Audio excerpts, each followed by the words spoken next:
Assalamualaikum warahmatullahi wabarakatuh. Kami dari kelompok 10 akan mempresentasikan tentang akuntansi sumber daya manusia. Istilah dalam akuntansi sumber daya manusia.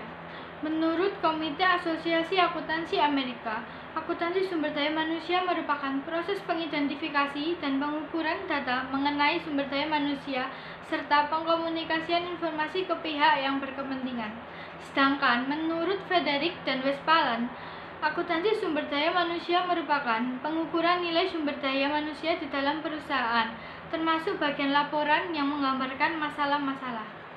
Lingkup dan sasaran akuntansi sumber daya manusia.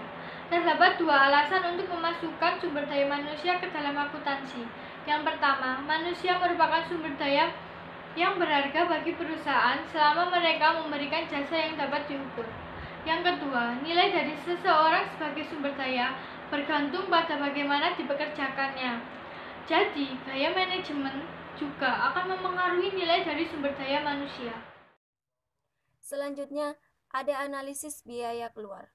Berdasarkan konsep analisis biaya keluar dapat digolongkan ke dalam 3 kategori, yaitu biaya atas hilangnya efisiensi, biaya lowongan pekerjaan selama pencarian karyawan baru, dan determinasi pembayaran. Selanjutnya, ada konsep awal akuntansi sumber daya manusia. Hal-hal yang perlu digarisbawahi oleh cakupan luas yang berguna terhadap akuntansi sumber daya manusia secara keseluruhan meliputi 1. Sebagai suatu alat politis, 2.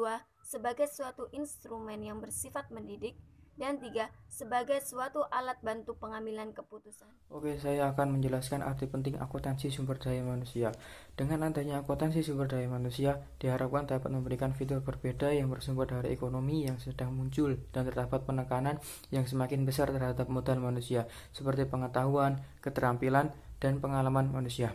Sehingga hal ini menunjukkan bahwa pengembangan modal manusia berbiaya mahal dan memerlukan investasi yang signifikan baik oleh individu maupun oleh organisasi yang mempekerjakan mereka.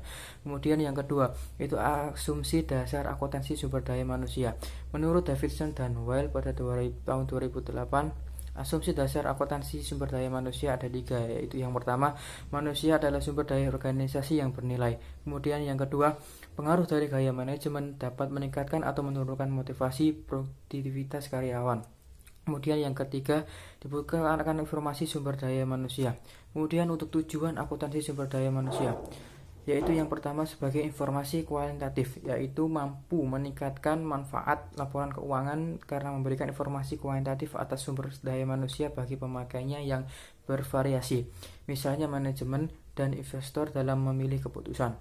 Kemudian tujuan akuntansi sumber daya manusia yang kedua, yaitu sebagai metode penelitian, yaitu untuk memberikan metode penelitian terhadap investasi sumber daya manusia.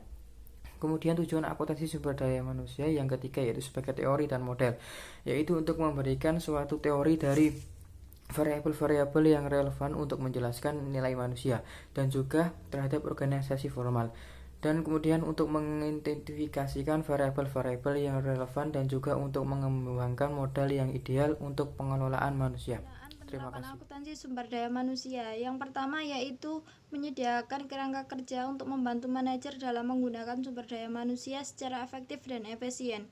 Yang kedua, menyediakan informasi yang dibutuhkan oleh pengguna dalam memperoleh, mengembangkan, menempatkan, mengonversi, menggunakan, mengevaluasi, dan memberikan imbalan pada sumber daya manusia. Yang ketiga, menyediakan alat pengukuran biaya dan nilai dari manusia bagi organisasi untuk digunakan dalam pengambilan keputusan. Yang terakhir, memotivasi manajer untuk memperhatikan dampak dari pengambilan keputusan usaha terhadap sumber daya manusia. Selanjutnya ada unsur-unsur penting pembentukan akuntansi sumber daya manusia. Yang pertama yaitu aset tak berwujud sebagai sumber daya manusia. Yang kedua, goodwill sebagai sumber daya manusia. Yang ketiga, merek dagang sebagai sumber daya manusia. Yang keempat, hak cipta sebagai sumber daya manusia. Dan yang kelima, hak paten sebagai sumber daya manusia. Dari teman saya, alasan perkembangan akuntansi sumber daya manusia ada 3, yaitu 1. Memperbaiki manajemen sumber daya manusia, 2. Fokus pada karyawan sebagai aset, 3. Memperoleh kualifikasi angkatan kerja. Peran penting sistem informasi akuntansi sumber daya manusia. Sistem informasi akuntansi sumber daya manusia adalah prosedur sistematis untuk mengumpulkan, menyimpan, mempertahankan, menarik, dan memvalidasi data yang dibutuhkan oleh organisasi yang berhubungan dengan sumber daya manusia dan aktivitas-aktivitas personalia. Suatu sistem informasi akuntansi sumber daya manusia harus dirancang untuk menyediakan informasi yang tepat waktu, akurat, ringkas, relevan, dan lengkap. Sekian presentasi dari kelompok kami. Wassalamualaikum warahmatullahi wabarakatuh.